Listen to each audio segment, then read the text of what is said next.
All right, you ready? I mean, I'm ready as I'm gonna get. I know when we start. Okay. Hello, everyone. Welcome to Virtual Minds. I'm here with my friend Ralliron. How do you want to be pronounced for your name? Ralliron's fine. Ralliron. Okay. I've gotten railroad, railed iron. You fucking name it. Okay. All right. Iron also works. Rally. You get called Rally? I guess I could see it. Yeah. Okay. So I had a question for you. So do you do art? Because I saw that you had a Furafinity count, and I do. I was wondering if you. I took art, but I've kind of gone cold turkey on it mostly because AI became a thing and it just kind of discredited artists and the acceptance of it by the public mass, and then just yelling at artists for just having, the audacity to charge for art anymore. That kind of fucking got under my skin, and I'm just like, all right, fine. If people are just gonna steal art and fucking do shit like that, like, I'm not cool with that. It's just gonna be dead in the water. So what's your opinion on the whole like how much to start this off right? Oh yeah, there you go. So what's your opinion on the whole artists should charge what they believe that they're worth versus like bartering? Oh yeah. I mean, if you're trying to talk to an artist to, ask them to, like, I want you to bring this down, don't do that. That's just gonna irritate them. Like, don't ask them to bring it down. Like, what they're charging is what their going rate is. If anything, always give them like a $15 tip. Just always make that a practice. As long as, like, they met the, like, necessary, like, idea, like what your bare minimum was, as long as they met that, toss down another $15. That way, when you come back to them again, they will make sure that they'll have remembered you. They'll remember that you gave them extra money, because most likely you helped them make fucking rent that month. So they're gonna be like, all right, what you want? And they might throw shit in for free. They'll be like, I wanted to get some practice with this because nobody's been asking for this kind of stuff, so I just did this for you. That happened. I haven't really charged anyone for any art that I've done, so I don't really have that much talking space on it. But as far as what I understand from all my artist friends, that's fairly common practice. If you toss extra money at people, then they'll make sure, like, the next time you come around that they got you covered. Or if and as far as, like, other furries are concerned, one of the things to keep in mind is try to find artists that already do characters that are in your style that you're looking for. Don't go to somebody that does, like, hyper realistic stuff and ask them to do, like, super cartoony. Oh, that's yeah, not what they do. Yeah, that's actually a really good point. Or they draw like I guess semi-feral, where they're digigrade legs and they're more animalistic than human. When you're looking for something that's plantigrade and walks around like a normal human, you kind of want to aim for that because it's gonna meet what you're looking for a little bit better. So it is a. I mean, most artists are gonna be like, yeah, whatever. Like, there's an open spot. You bought a spot. I'm gonna fill the order. Mostly because they don't have time to play guessing games. And usually they don't have enough money to play guessing games. Oh, yeah. I get it. So I have an artist, right, for my thumbnails. And now he's gonna be working on really all my other projects as well. He's a badass dude. Shout out to you, Hugo Vasco. That's one thing I've kind of learned, because I learned it through Reddit, right? Where a lot of the artists were kind of complaining that people were like, they keep trying to say, it needs to be cheaper, it needs to be cheaper, it needs to be cheaper. They're like, if you want cheaper, then go find a lower quality person or someone else that's going to. Started. Yeah.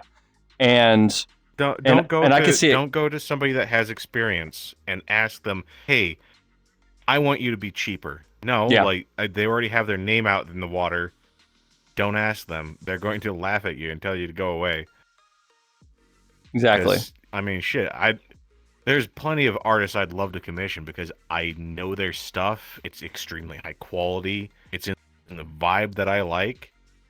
But yeah, I can't toss down a couple grand at a commission. Like, fucking love them. I think they're awesome, but I'd never so much as ask them to try, because it's just like, man.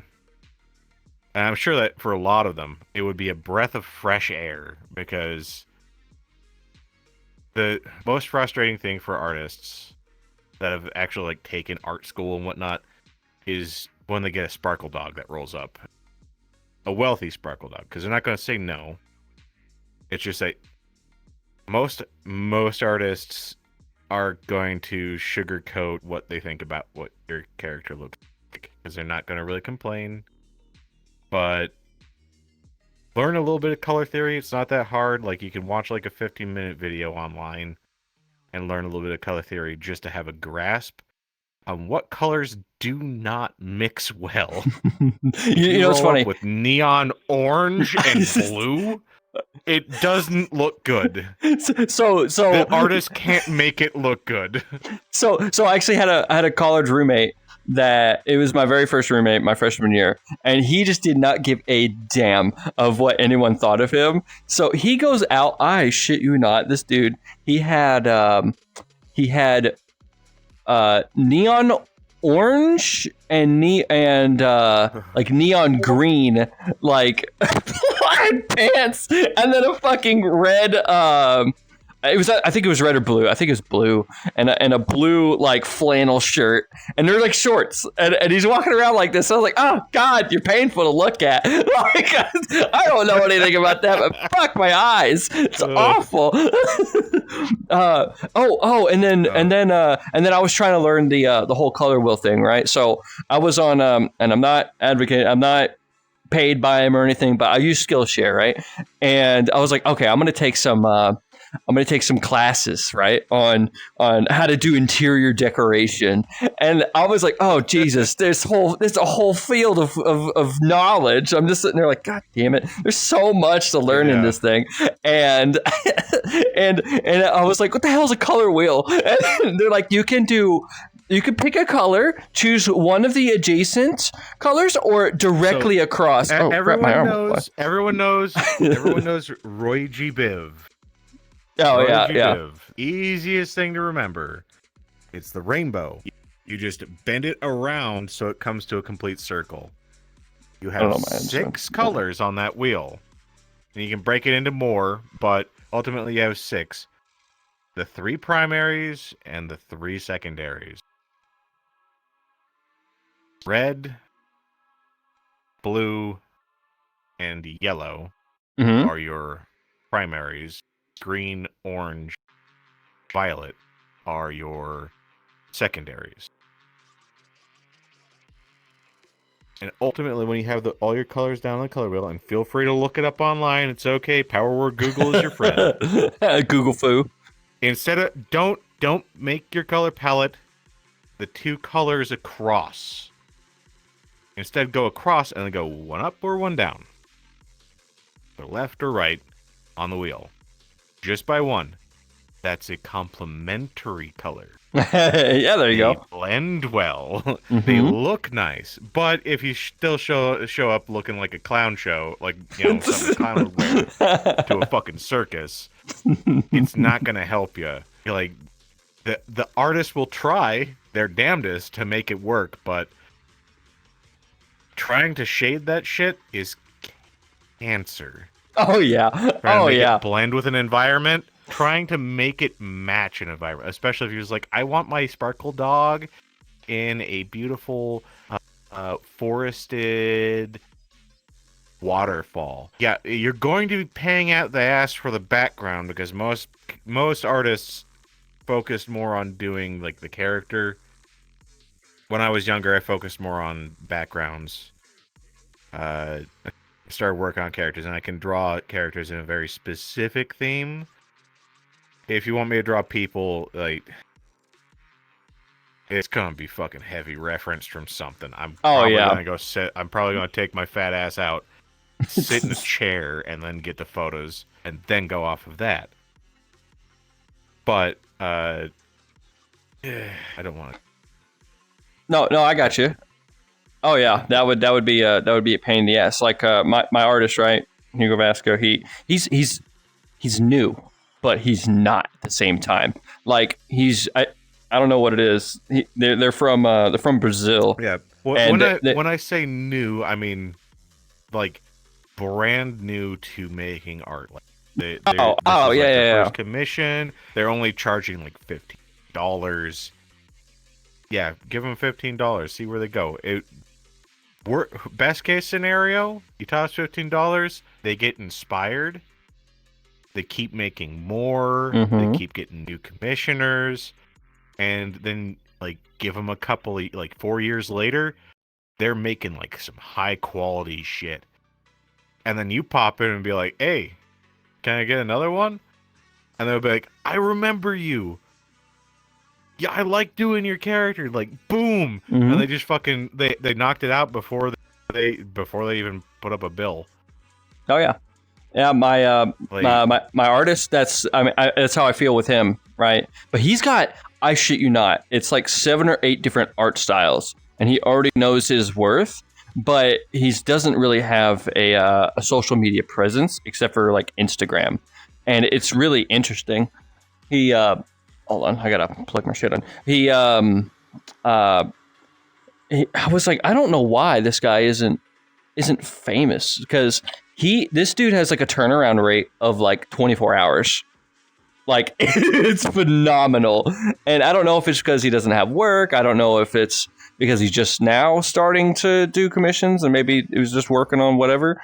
I have to have more fun conversations with him. Yeah, but he's making pretty much everything for me now, and I'm just like, God damn, it's so fucking good. But he's like, hey, when's the next one? When's the next one? And I was just like, hold on, I'll let you know. So I'm getting to the point to where whenever I finish a video, then I'll contact him and be like, hey, I want it to be this, do it this and this and this. And he goes, okay, turns around and makes it. And he goes, is this what you're talking about? And I'm like, can you change this and this and this and this? And he goes, yeah, no problem. And he doesn't, okay, I've had bad experiences with artists where you say, that's not what I was asking for. Can you change this? Oh, well, it'll be another $10. Right? It's like, oh, what the fuck, bro? Like, that's not what I was asking you for. Well, you said this and this and this, right? And it's like, fuck, this dude, none of that. If it's during the sketch phase, that's perfectly fine. Like, yeah, that's the time to do it. Like when it's still a sketch layer. But if they put ink down, that's a good point. That's a good point. So what you're saying is they've already decided on a pose. They've already flushed out everything, and they're putting ink down, which now means that it's more or less permanent. Digital stuff, that's a bit easier workaround. But if you're hiring a traditional artist, by the way, I got you. Traditional, not a digital. If you're hiring somebody to actually paint for you or do ink on paper stuff, fix everything in the sketch phase. When they've got the sketches, they should approach you with like 3 rough drafts at where it's just all blocked out, and where it's just spheres and ovals and like the loose, like, this is like the poses I was thinking for this. That's what they should approach you with. They should have like a minimum of 4 at least. And that's okay, that makes sense. 6, and 2 of them, they're just like, no, this is garbage. Yeah, that makes sense. So my artist, that's what he does. Like, he'll make the sketch, and then he'll be like, hey, is this what you want? And I go, can you change this and this and this? And he goes, yeah, no problem. Boom, boom, boom, boom, boom. And then, like, not even 5 minutes later, boom, there it is. I'm like, Jesus Christ, this guy's fast. And he hands it back, and I'm like, okay, would you be able to change this and this and this? And he goes, yeah. Boom, boom, boom, boom. And he gives me the next one. I was like, damn. And then he'll make it, right? And there's one time, so my banner for on YouTube, he made my banner, and he had the American flag kind of backwards. He's from Brazil, so he doesn't know, right? And he had the American flag where the stripes were along the flagpole. And I was like, okay, well, I'm not in distress. Okay I'm not in distress. Yeah. It's okay for it to be backward on the military because it goes on the left arm. Yeah, no, it wasn't that. It wasn't that. Because they have the stars forward. Charging forward into battle. But hell yeah. Because you're charging forward into battle, that's the easy way of explaining it, and so that you can get so you can break it down Barney style for the people that aren't all there. Well, they just don't know. Not everybody knows. We've got the best military in the world, but that does not mean we've got the smartest. It's the accumulation. The main reason for the stars being forward on the body is target identification. Identify friend or foe. Because there are other nations that have just stripes, which makes it very hard to spot and very hard to ID, especially if they decide to go with a similar camouflage pattern, or if they're not wearing camouflage at all and you're actually attacking a base, which that's not a good day for anyone. I mean, most likely it will be the American way of saturate the target with enough ordnance that there's nothing moving anymore, and then send in the Marines.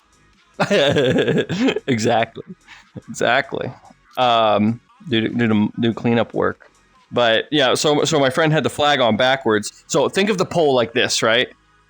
And you know how the stars come up to the pole, right? And then it comes out. But it was the other way. So the stripes were up here, and the stars were over here, right, flapping in the wind like that. So I was like, okay.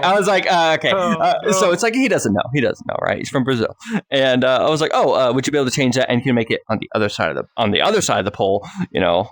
And make it look like the boat is like to the other side? No, thank God, no. He just grabbed it and went boop and like moved it over there, so it looked like it was waving in the wind correctly, right? And I was like, okay, thank you. But yeah, it's a whole thing with that. But yeah, I could see that. So there's so you would classify it as there's different stages as far as a commission is concerned, right? There's the sketch phase, and then and the coloring phase slash like it would be like the beginning phase and the end phase, right? So the beginning phase is when you want all those changes to be made, and then it's the coloring phase, which is the finalizing of everything, right? Would it be fair to say that that's kind of how it goes?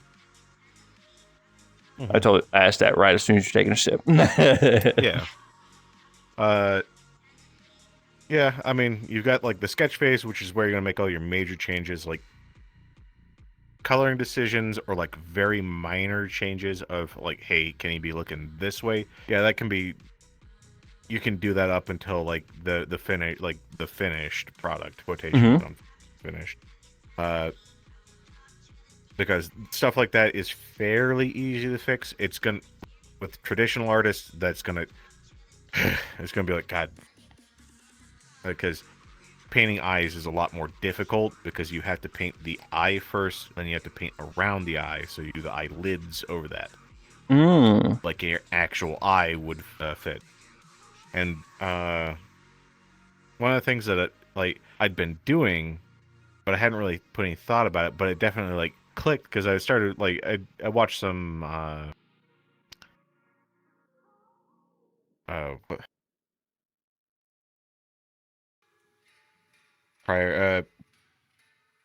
Bob Ross. There we go. Bob Ross. I was watching Bob Ross. Okay. Sorry, I was like, my brain just shit the bed. I'm just like, oh God, now. Oh God, I'm embarrassing myself. But Bob Ross definitely like it. If you want to learn how to do backgrounds easy, like lazy easy, without having to put too much thought into it. Watch some of his stuff and watch how he constructs the background. And the easiest way to remember the like layout is back to front, top to bottom. So you lay in the furthest thing in the back first, and then you do all the back stuff, and you start walking your way forwards. That's fascinating. And the reason for that is you're laying in like your sky first, which I've been doing. That was easy. But like there was a couple of times where I'd mess up, and I was just because I didn't understand that pattern. I wasn't recognizing the pattern of worked. But do it back to front, top to bottom, and it. Oh man, it made life so much easier. Like.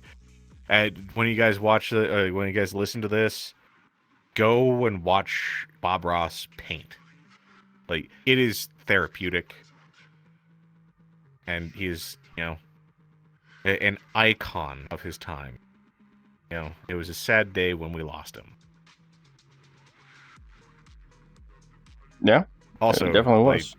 The most interesting person, like artist that I've seen that it strikes like a home chord with me because he was Air Force. Yeah, he was a master wasn't he? Master Sergeant. Yeah. Yep, Master Sergeant, basic military instructor. Did you see why he was doing the paintings? Damn it. Yeah, because he didn't want to yell at anyone anymore. Exactly. He wanted to quit being mad or angry at people. That's why he was so. That's why he was so soft spoken. Me, I will still yell at him. I don't give a shit. But he's an icon. I still I don't. God rest his soul. If I yell at you, it's not because I'm angry. It's because I need your immediate attention because there's a threat to your life. Need your attention now. Don't like yelling. Exactly. Don't like yelling. Yeah, I thought that was probably it hurts my throat. One of the most interesting things. Oh yeah, the whole. I actually find it kind of funny how some of the best icons that we have for basically badassery, right? So Bob Ross, as far as like being a badass in peace and love and nature and everything, right? And on the other hand, of being just pure badassery, Chuck Norris, because he served in the Air Force too. He did. Funny thing about him, Chuck Norris was not just Air Force, but security forces. I was also security forces.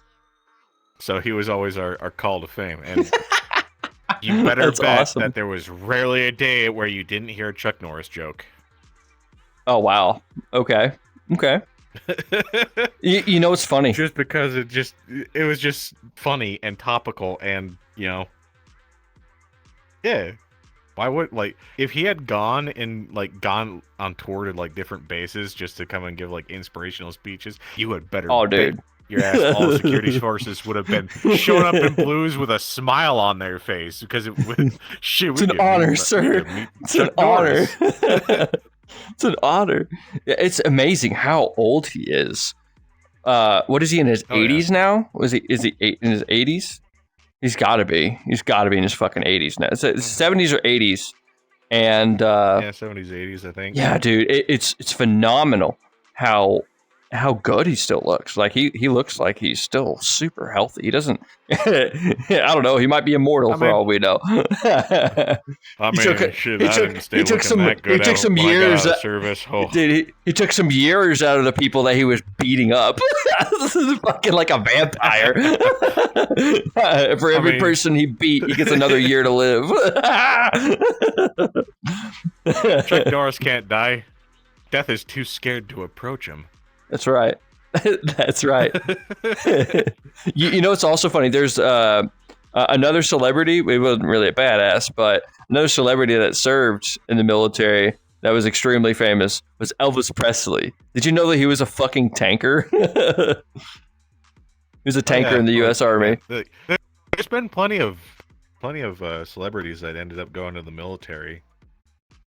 can't recall too terribly many of them, but yeah, there was a it's kind of a sad story about this one, but there was an NFL star who went into the army, and he became a ranger. Was in the 75th. Yeah, he was in the 75th, and they got in a firefight, but turned out they were in a firefight with their own guys, and he got killed. So he got killed by friendly fire. So that was an unfortunate one. But yeah, he did. Always he did remember, country. The most accurate fire is friendly fire. Oh yeah, and it's not. Friendly fire isn't. Exactly. Somebody's been playing Helldivers. Yeah, friendly fire isn't. Yeah, I definitely Helldivers. Like, that's a good example of, like, yeah, friendly fire can happen like that, and it can be your own fucking squad. Because, you know, that's why communication's key. Like, just today, I felt bad. My buddy, like, he was standing off to my right. He moves up and starts firing on target, and I thought he was going to step back to reload. Instead, he dodged it. He zigged when he shouldn't have zagged. When we should have zagged. And grenade launcher right to the back of the head. I'm like, oh, fuck, because that would have been a nice clean shot over this little ridge and into the target that we were trying to take down. Because we were fighting robots, and the firefight was already very intense. Oh man. Oh yeah. What other? I don't like it. I don't like it. What other games do you play? I mean, I saw you playing that was it Gnome game? No, it wasn't Gnomes. It was something Space Dwarves or something like that. I think I saw you playing that game a while back. Yes. Deep Rock Galactic. Deep Rock Galactic, that's the one. Danger Darkness Dwarves. So, very much like Helldivers, but more Left 4 Dead. Oh. Okay. And a randomly generated map every time. And it's fun as fuck. I love playing that. I played each of the classes. Initially, I was like, I don't think I'll like Scout. Seems too mobile, and that seems like kind of counterproductive for a dwarf. Supposed to be like ardent in place, like fucking front line, motherfucker. But no, like I'm just like that is fucking that little zip gun. That little grapple gun, just fucking zing. Oh man, that makes life so much easier. And then it's just like, this cave is really dark. Let me just pull out my crossbow that can fire, or like my little flare gun, and just fucking bunk, nail the ceiling, and now the room is illuminated for like 5 minutes. No longer having to deal with that much darkness. Everything's nice and illuminated. I've got my M1000, which is just an M1 Grand, just dwarven, and just dwarven. Apparently, space dwarven, a space dwarf, M1 Grand with railgun accentuation. Ooh, fancy! Because you can charge it up and then release it. Which you can. If you have like the little specialty thing with it, or you get like the certain overclock with it. I forget which one it is. I think super cooling, if I remember right. Mm-hmm. But yeah, you deal like 3 or 4 times damage, which you can one-shot most things. Oh wow! Oh, that feels good. That feels so good. Have you ever shot a real M1 Garand? No. Dude, oddly enough, I haven't. Dude, it is the most satisfying thing whenever you finish that clip, and it's a clip. It's not a magazine for those that don't understand. Yeah, that's an actual. That's a clip. That's a clip. Is correct. Yeah. Now, because the difference between magazine and clip is magazine is a reusable piece of material that stores your ammunition, so you can pull it out, put more rounds in it, and put back in.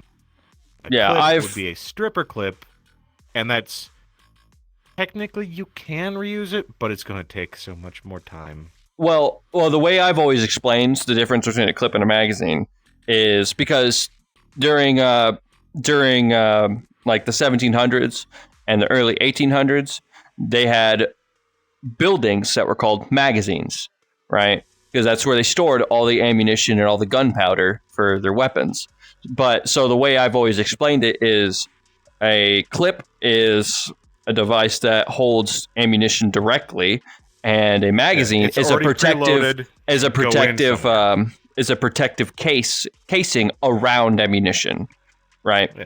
Because back then it was a building, right? And they called that a magazine. And now we have magazines, which is a protective case around ammunition because it protects the ammunition. Because during World War I, they had a lot of weapons, and I like to use the old French, one of the original French light machine guns. I can't remember the damn name of it though, but it had really long clips that came into the side, and it was exposed to the elements. I remember right? It was. Right, it was goofy looking, but yeah, it is, and it goes, and then fucking drops it out, and but the reason, and then drops the clip out. Yeah, the reason why that wasn't manufactured a lot more was because the mud and the dirt and everything would get in it, and it would jam it the fuck up a lot. And so that's why they started using magazines. If the guy running ammunition up to you had to dive for cover and fell in a puddle of mud. Yeah, exactly. That ammunition would get fucked up. Yeah, you just go to fucking fire and just click, fucking just gotta clear it out. Whereas, and that's why they started really going into magazines, because it protects the ammunition from the elements to use in the weapon, right? And that's why you can get a magazine dirty and slap it in, and it shoots just fine. Whereas you put them, if it got inside, then it fucks it up. Put them open face down in the pouch. You don't have to worry about anything getting in the way of it. Exactly. So if anybody pull it out, it's nice and fresh. Oh God, what's going on with my body here? So if anybody ever gets like a plate carrier or whatever, just remember magazines point down, right? Because they're supposed to be protected from the elements. Everything's to protect the ammunition. Ammunition is lifeblood. That's how I've always seen it. And I mean, if you run out of ammunition, you are in trouble. If you can't get to your ammunition, you are dead. Yeah. I've always said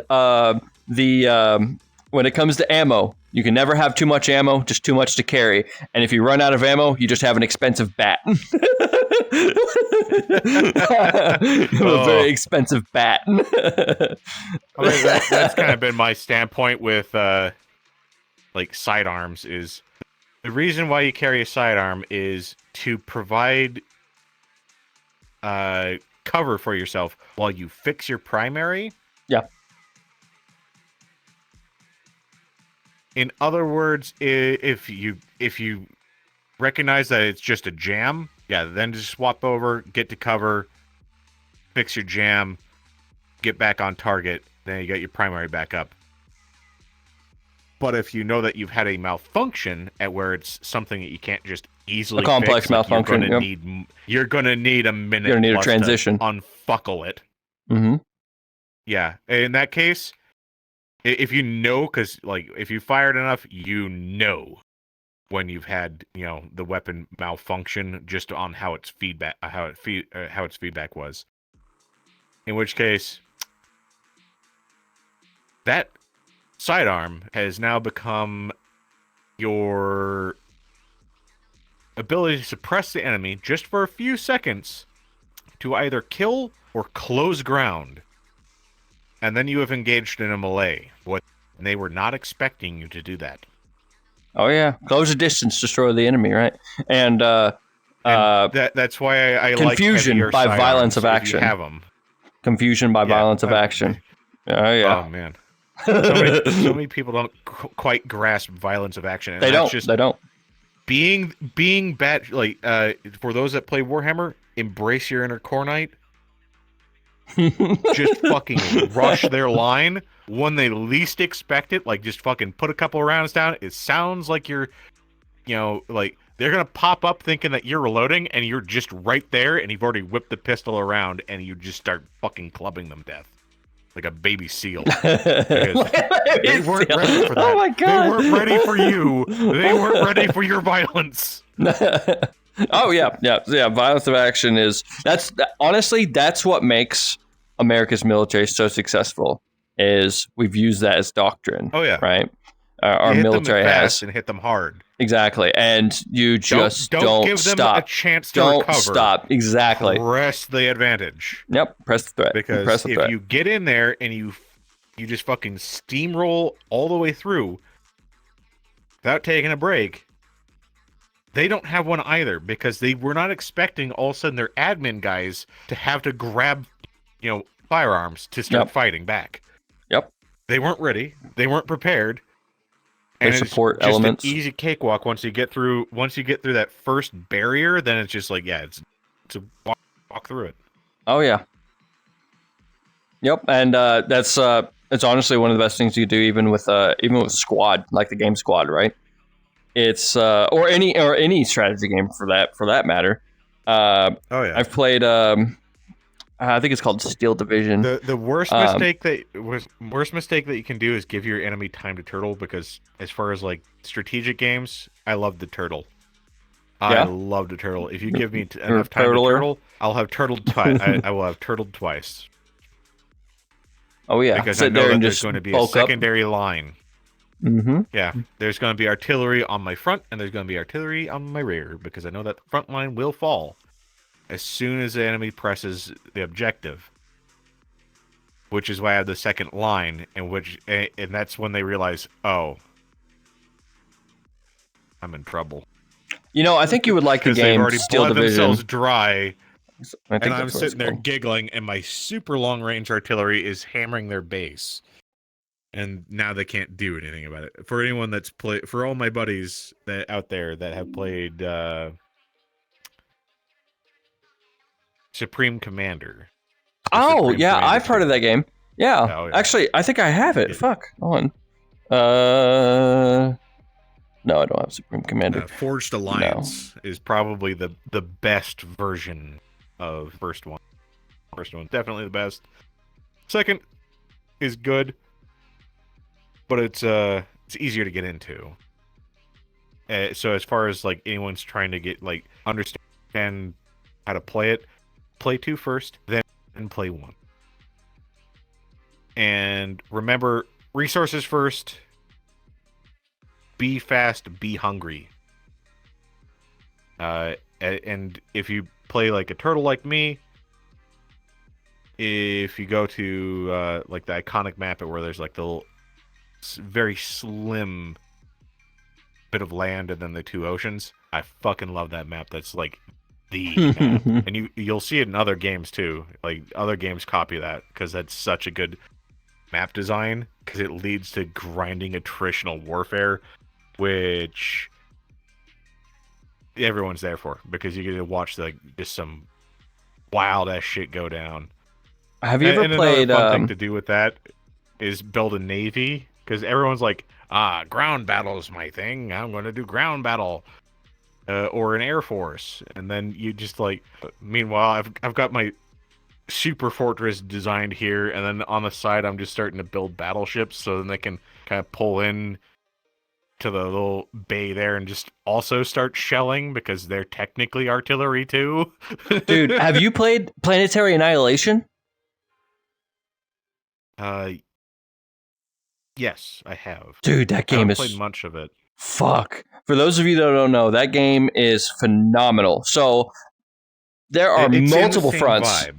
Yes. You have to fight on multiple fronts. And when I say multiple fronts, I mean land, air, sea, and fucking space. And you can turn a moon into a weapon by putting massive jet engines on it and flying that bitch into a planet and knocking out half the damn planet.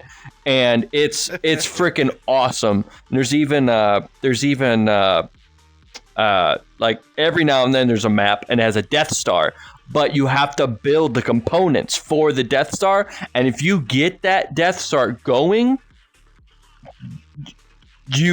everyone has like 2 minutes to stop everything, like to try and knock one of those components out. And it's bad. If somebody gets to that point, you probably already lost. You probably already lost. God, I've had so many close calls with that.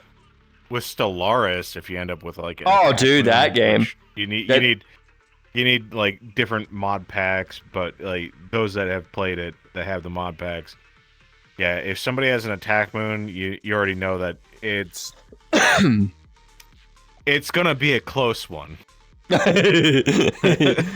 that game is unless you can start fucking building one right now, or already have one in reserve, or have somebody that's against them that has one. Shit's gonna get grim real quick. Because they built one just for the status symbol of having one. Because they're not that great. Like, you can avoid them, or you can just get a fleet that can outrange them. But they have built something that cost what 2 fleets cost. So it's just a fucking flex. Yeah. Dude, that game, that is an all-day game. You can't sit down and be like, I'm going to play 20 minutes of Stellaris. No, it's not even an all-day game. I have dedicated my entire weekend and my bonus holiday to this match. And with friends. And this is on small. This is on a tiny galaxy. That's 3 days of fucking just that. Oh yeah, that's you're oh my god. You're going to sleep, waking up, making food for the day, and then going right back into it. Dude, I shit you not. When I was in EMT school, I was like, I got to do the audiobook for this. I played fucking Stellaris while I was listening to the audiobook. I was like, God, this is too much. It's so much information. So I'm sitting there just playing Stellaris and just on single player. And I'm just like going through the whole thing. And I'm like, wow, this is really making the time fly by. I was like, good God. Yeah, dude, it's an all day. So it's a fucking, it takes forever to play that game. But I saw a YouTuber who was playing that game, and he made like a starfish people or something like that. and he made them to where they were like a hive mind. But what he did, it was the most fucked up thing I've ever seen in the game. So what they did is they allowed like what's the word I'm looking for? Immigration, the devouring like swarm.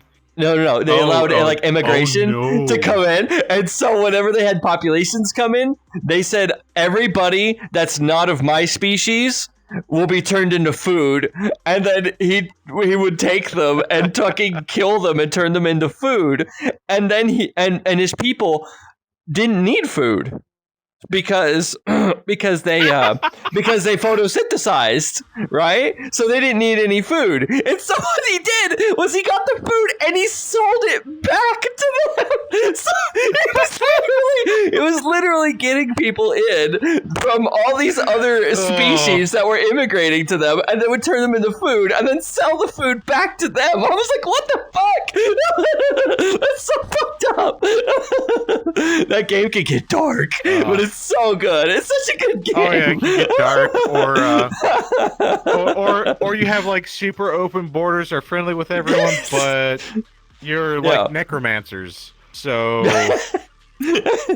everyone's people come in, you turn them into slaves, then you turn them into dead slaves, which then you raise back into undead to make materials to give back to those people, or you send them as mass wave hordes of undead, goons to crush your neighbor with their own undead. With their own people. Oh, shit. Oh, did you ever have the in-game people of the, what the hell are they called? Like, I can't remember what the hell they're I've called, but had it's all 3 flavors. oh, okay. So you had the ones that are like the creepy looking things with like the one eye or whatever that fucking or like a plague or whatever. The legally distinct Kind of like the flood. Kind of like the flood. Yeah. Yeah, the flood tyrannid biomass that comes in. Yeah. The great devouring swarm. Dude, I fought them. Dude, I was playing one game and I'm like do, and I'm like, yeah, we're gonna be a strong federation, right? So I got like all these other not nations, but all these other species. I'm just like, yes, no one, sell to everyone. Oh my gosh, but I had a pretty strong alliance with everybody, and I just kept trying to get more people to join to try and make this huge thing, and then make this powerful Federation fleet, and then make my fleets. And I was like, yeah, fuck yeah, I'm gonna make this whole thing squared away. And then I get the little message that something has entered the solar system, or entered not the solar system, the galaxy. Uh-oh. And it's like on the other side, and then we're just like doing our own thing, and then like a few turns. It's so much easier if it shows up in your immediate neighbor. It rolls into like your defensive perimeter that you set up for them, and you're just like, dude, victory is mine. Or if it rolls in on one of the worlds that you already had prepared, because like you saw all the messages and you're just like, all right, time to take all of my perimeter worlds and just turn them into super fortresses. I mean, whenever you first fight them, they're extremely powerful, right? Because it takes time. Yeah, because it takes time to build up the forces to compare to them whenever they first join, right? So when they joined, they're on the other side of the galaxy from, I don't know anybody over there, and I just see the motherfuckers just spread, and I was like, so quick. Oh, shit. And then they start and you see where they're coming, and you're just like, send everyone. I just sent all the fleets over there to go fight them. And then it's like the most epic battle ever. It's so great. I remember like they were going to show up in a specific sector that, or at least one of like their many fleets that were coming. One of them was going to show up. I'm just like, you're my vassal. You don't have the option to say, I'm scared of your fleet being in my systems. So I was just like, all right, here's some extra money, buddy. Fortify your worlds and make sure that you're ready for this shit. And I just good, I'm not the only one that does that. Major fleet over to just sit there and wait. Loiter on station and be like, as soon as they showed up, I'm sitting there like, gotcha, bitch. And just fucking obliterated them because like they were fully prepared, they were fully rearmed, freshly restocked. I'm just like, yeah, they can go over in there and sit there. That game was almost too overwhelming for me. Stop them. So that game was almost too overwhelming for me until I found out about governors. Oh god, that was almost too much. It's literally like you basically make states within the moment any one of them gets like the criminal thing, I'm just like, and summary execution. Next one. Fired. I don't need you. Yeah, and because you can make your own like little states. The most annoying thing and is it's so nice. Playing with Mega Corporation. Mega Corporation is fun. I like playing as like, I like getting the mod that allows me to play as a private military contractor. Oh yeah. And where other people can rent my fleets. I already know that it's an assured victory because it's my fleet. You're walking up and you're going to stomp somebody. And I can also just tell them to go, no, I'm not going to fight this war because you decided to piss off the, fallen empire. I'm not fighting with them. Like, they're old and angry. It's like going toe to toe with the Vietnam boomer. Fucking yeah. You're not gonna win. Up until a certain point where you're just like, I haven't checked on these guys in a while. What's their fleet strength? And you look at their fleet strength, and then you look at your fleet strength, and there's like, they're 112k. And you look at yours, 438. Those worlds look quite unoccupied, sir. You have a whole lot of very valuable buildings that could be serving me. Your people look like they need a taste of freedom. Don't worry, I'm coming. Always remember to take out your fallen empires before they become awakened. Oh yeah, because if there's two of them, they're gonna awaken. Because there's gonna be two polar opposites that hate each other, but they're not gonna do anything to each other because they're fallen. They're gonna be quiet for a long time. If they awaken, the galaxy's in a world of hurt. Yep.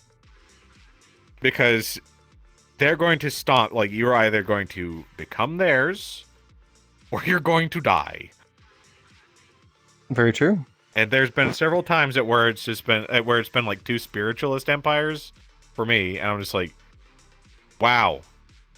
All right, game. Like, just couldn't fuck me harder with me and my materialist empire. So both of them fucking hate me. And if I join one of them, I immediately have to swap over to a spiritualist empire, which, not my vibe. Also, will fuck over everything I've done so far. And will sink my research into the fucking floor. I don't have my buildings built for this. And my culture is not going to like this. God. So, what do I have to do? It's going to be, I like the mod that allows me to build mash nodes. Because, yeah, sure, they can go around it, but this also means that they cannot go through here. Because they have to kill the planet to be able to go past it. Like 100% devastation, and it's got a metric fuck ton of health. Oh yeah. Have you ever? So they're not moving past. Yeah. Have you ever tried to do a playthrough without being militaristic at all? Dude, that is some of the funniest shit ever. Like, you're just like, I'm just gonna be peaceful and trading, and so you make like this mega fucking like mega resources, right? Because that's all you focus everything on, and then you turn around and you go, "Hey, Empire, they're being mean," and then you go, "Here's money." Throw money and resources at it, and go fight them for me. Okay. I built the American dream. I built the American dream, right? Or military, or the American medical complex. I just built a whole bunch of very nice space foxes that were very nice to everyone. We're peaceful. Space foxes, yes. And we're going to make sure that everyone's taken care of as long as you're friends with us. But nobody moves into my terrain because I don't like having to deal with multiple pops that have different ideologies. I think it's really annoying really quick. So you don't get to come into my borders. Borders are closed. But we will adopt everyone, and if we end up taking planets, which is an inevitability, you will go to war and you will end up with planets. If you're playing correctly. Mm-hmm. And then you grab a hold of those, newly claimed planets, and you go, this planet, nobody goes in, nobody goes out. That way it just grows by itself. And you don't have populations that don't like each other. Oh, dude, that's like one of the biggest things on there. Those fucking factions. But oh my god, getting like a massive trade empire and then getting everyone else, like, they like you, so they're gonna work on your side. Doing a little bit of corporate espionage. Getting everyone working with and for you to become the Senate. Oh yeah. Yep. And it's just like, yes. I have so much power right now because I can just say this member of the Senate is a traitor. Mods, crush his balls. Destroy him. Oh man, yeah, that game's pretty freaking awesome, and God, it's so in depth. Do you like colony management games by chance? I am taking you're asking me about RimWorld. No, but I have a game that yes and no, but I know a game, and it's not very well known, but it's probably one of the best fucking games I've ever played, and it's called Cultures. Which one have you ever heard of it? Cultures. So it was made in like 2002. I don't know. It was made in like 2002. It's an old game, right? But the balancing system is phenomenal. Okay. And you okay, so let's say you want to make a soldier, right? Like you have to, in order to make the equipment for that, you need to kind of balance your resources, okay? You need to balance your resources. You need to have people get trained. So, for instance, food, okay? Yeah, in order to get food, you have to have an economy to support a soldier. Yes, and it's so it's I like and the that only way to amount get of realism. and the only way to get a soldier is to have someone who was born and then out of your colony to put in there as a soldier. Like the balance is your society that you create.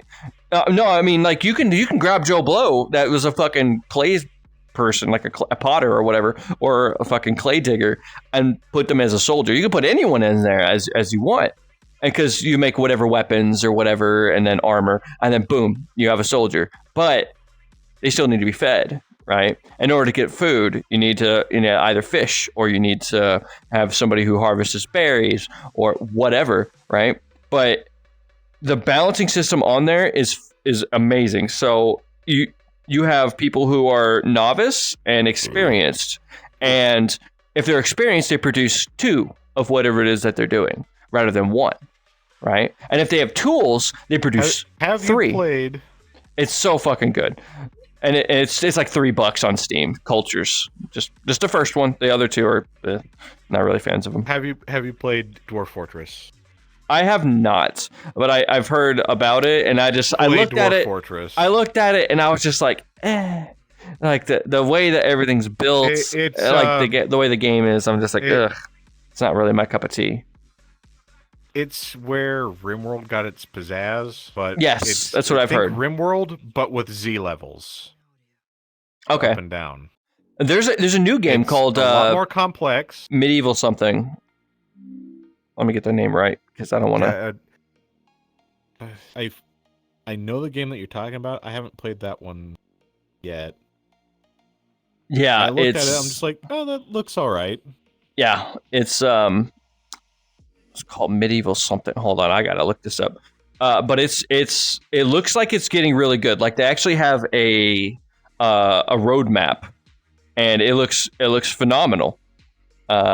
And everything that they've added. To adventure mode in Dwarf Fortress because I've done the Dwarf Fortress proper experience and proper. One thing to anyone that decides to go and play Dwarf Fortress, have fun. Going medieval. That's what it's called. Going medieval. Fun. That's the name of the game. Heavy quotation marks. You're going to, like, your first 12 fortresses are going to end in utter failure before you've gotten anywhere. Just embrace it. Defeat is fun. Tragedy is fun. Because you'll finally get like the handle on, okay, I'm gonna make sure that my dwarves aren't starving. I've got that covered now. Now I've gotten the point where I'm starting to produce iron and steel, and now I'm making armor, and Goblin Horde shows up, wipes out the base. Okay, back to ground zero. Oh, dude. Dude, so I was talking about RimWorld. I was on Reddit back whenever RimWorld was a much newer, and before they had any DLCs. And I have right now I have like 1,200 hours on RimWorld, just fuck ton of time. Because you play that game, you're your life is gone, right? You're just gotta get my people. Anyway, especially when you start Well, especially when you start fucking messing around with mods. It's even worse. Like, it's even fucking worse. Now I got mods. Now I got stuff that I kind of want in the world. And I've changed things around. And I've got these extra mechanics that I now have to deal with. Because one thing I do actually enjoy is like the hygiene mod, and where like you have to have bathrooms. And yeah, that would add another layer of complexity. Like, that adds an extra layer, especially when you add on top of that, like the hospitality stuff. At where like you can allow like the neighbors to come in, and if they have a good time, they leave a gift bonus to your yeah, they leave a gift, and they go, all right, we're a little bit more friendly to you because we had a good time here. Oh yeah, that shit. I'm like, yes, I like that one. Yeah, I build like the super fortress. I'm like a little tavern. I'm like a fucking tavern off to the side, and they all go to there to stay. I've got the fucking fun zone, and immediately like the fun zone, the military industrial complex, the massive like feasting hall I've got attached to that, and then the hotel. And then I've got everything else everywhere. The fucking hotel. All those set next to each other. I've got the kitchen right next to the, which I've also made, look nice. I have nice floors in there, nice walls in there, and have made that a shopping area so that the visitors that show up and don't have food can afford food. And so even if they are only there to buy like the cheapest swill that we have, because they only have like 5 credits or like 5 silver, they can just go like, here's 5 silver. Can I not starve to death? Yeah, sure. Here's some nutrient paste. Nutrient paste, yes. Here you go. It's plant based. It's like fucking wood. Here you go. It's just literally wet cardboard. But it's edible. It's like, is it?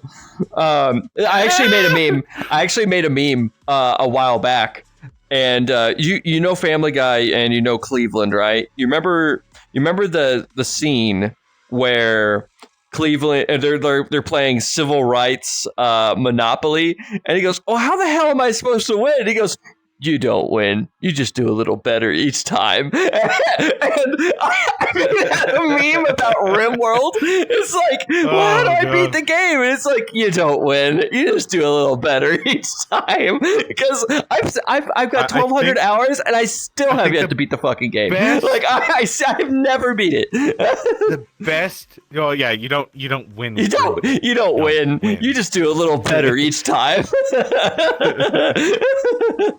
I mean, I think the best fort I had was a coastal mountainous region, and where it was the mountain, a bit of area where you could go, but it also created like this horseshoe opening, and then ocean. So they can only approach from 2 very defined sections. And I was just like, I'm glad I've got the artillery mod installed. I know, right? Because the mortars, fucking useless. Like, you have to have a shit ton of them. That's the only way for it to work. And that's only if you have hordes of them. 20 shots might hit once. Oh yeah, but the thing is, you got to have like freaking 10 or 20 of them, right? And then whenever you do that, there has to be a horde of them. Yeah, there has to be a horde of them, and you start just knocking them out. I love the artillery mod, and I highly recommend everyone gets it. Mostly because the artillery battery that you've got at base with that, so like the proper artillery, can hit more accurately at your base, but it can also reach out like 8 tiles away. So if you're doing like a mission for like mechanoids have put down like a defoliator or something. Oh yeah, those like bastards. A smog distributor. Yeah. Then you can be like, all right, I'm sending like my fucking crazy ass sniper and my melee beast to go and deal with this.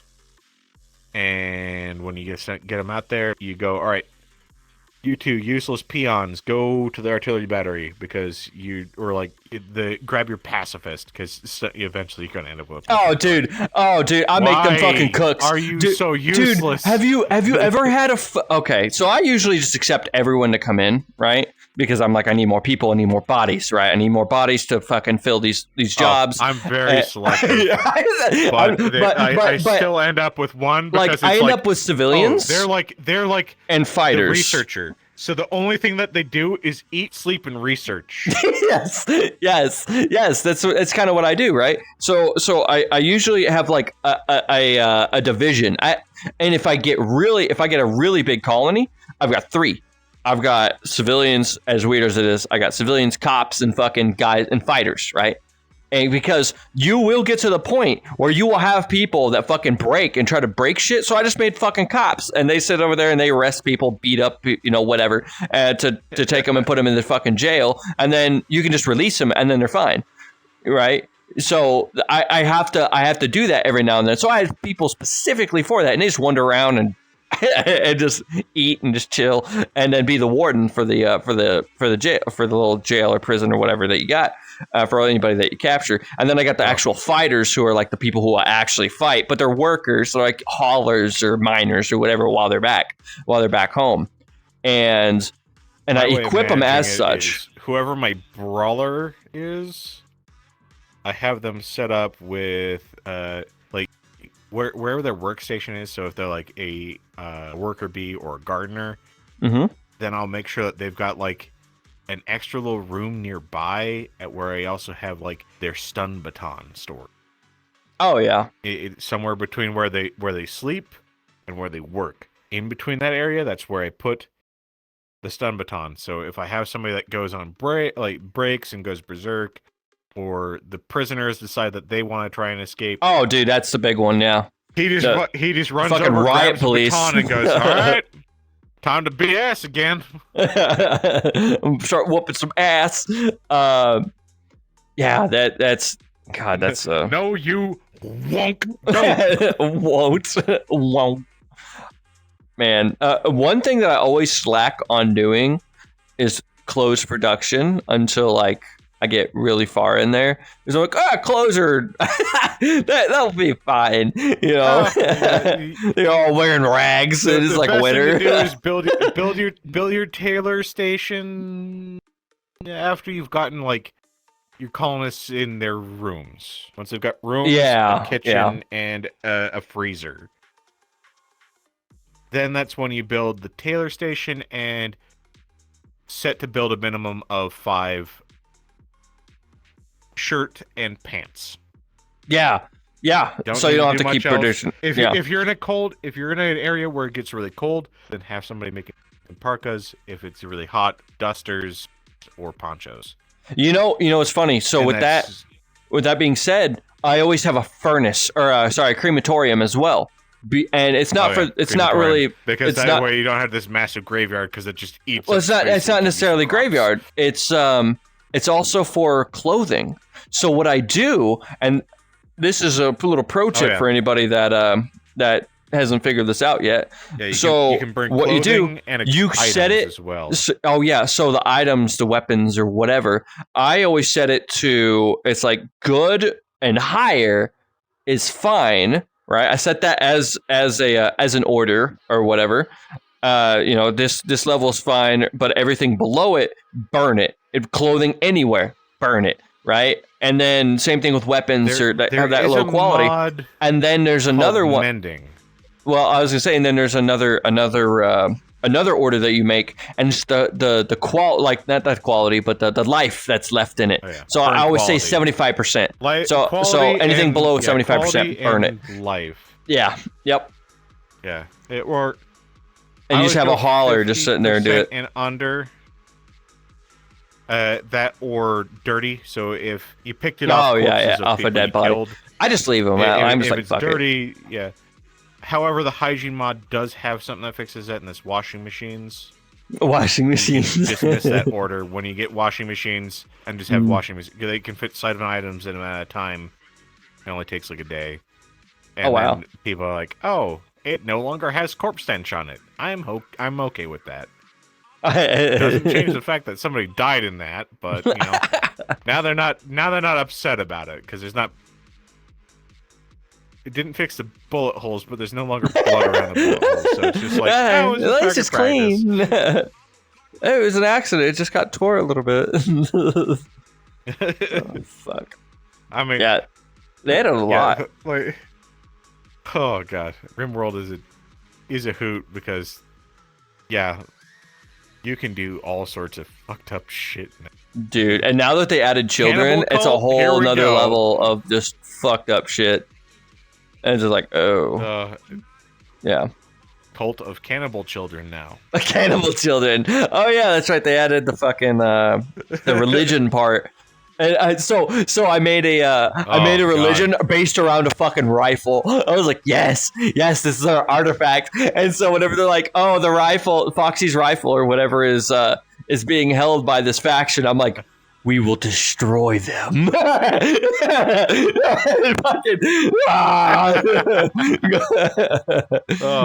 give them uniforms and everything. I'm just like, when the religion thing first popped in, I was just like, okay, cool. What do I build first? Vikings in space. Vikings in space. I love the species. I love the species mods. Like you can add, basically we're like Rexiums and shit. And I was like, yay, yay, they're really fast. I like playing with like raccoon people. The Volpine mod pack. So which one's that? The Phoenix. Oh yes. I play with Phoenix. Like Phoenix and Arctic Foxes has both of those, but it doesn't add reds, which I'm just like, okay, weird, but you know, go off. I guess that it's already saturated enough with so many variants of that. Oh, dude, there's so many things in there. Yeah, there's so many, and one of the ones I'm just like, man, I wish they kept updating this one. It was like the red wall. Oh, yeah. Which added a whole bunch of other stuff. I'm just like, this was such a good idea. Like, I almost want, like, I was almost tempted to actually do, like, a medieval run-through, and we're just, like, turning the entire world medieval, and just play that, just to have the Red Wall experience. Oh, yeah. If you guys haven't read Red Wall, go and read Red Wall. It's a whole book series. Yeah, it's a whole book series. Brian Jakes created an entire world of little talking animal people that are actually kind of compelling. The books were written for teenage-ish, but they still hold their fucking salt and they still hold their quality. And it also deals with some darker topics. Mm-hmm. Which, yeah, like I'm there for it, and that's always been one of the things that me and my sister have both kind of wanted to do is do a D&D campaign set in the Red Wall universe. Ooh, because it would be fun, and it would a lot of our local friends are furries now. Really? So did y'all do a conversion, or did it just happen naturally? No, it just happened naturally. Okay. I mean, as you know, like friends left and friends came in, and just like, yeah, all right, cool. I mean, yeah, I still live in the same city as my sister. Mm-hmm. It's like I wouldn't call that shame. Living with family's not a shame. No, it's not. It's not. Mostly because trying to afford a fucking house today is... Yeah, mine was cheap as fuck. Mine was a cheap house. So like we got lucky. Lucky. There you go. But yeah, with that being said, anyone out there that's like having a stroke about living with family, don't feel bad about it. It's not bad. It's not bad. It actually helps you get on your feet so you can actually go out and do things that you want to do, and then eventually fucking be on your own 2 feet. So don't think that it's bad, but you know, make sure you have a plan. Have a plan to go on with. And with a lot of people, also, like it might also help to realize that you being with your family is also allowing your family to afford the house that they are living in. Because if they didn't have you to help pay the rent, nobody would be living in that house. Yeah, and in some cases, that could definitely be it. But with that being said, I think we're going to go ahead and end it here. I want to thank you, Ralliron. Rally, for joining the podcast, and yeah, I will. Timing too. I need to piss and get more beer. Hell yeah, yeah. It's beer 30, right? And thank you all for listening. See y'all later. Y'all stay out of trouble or don't. I'm not your dad. I ain't your dad.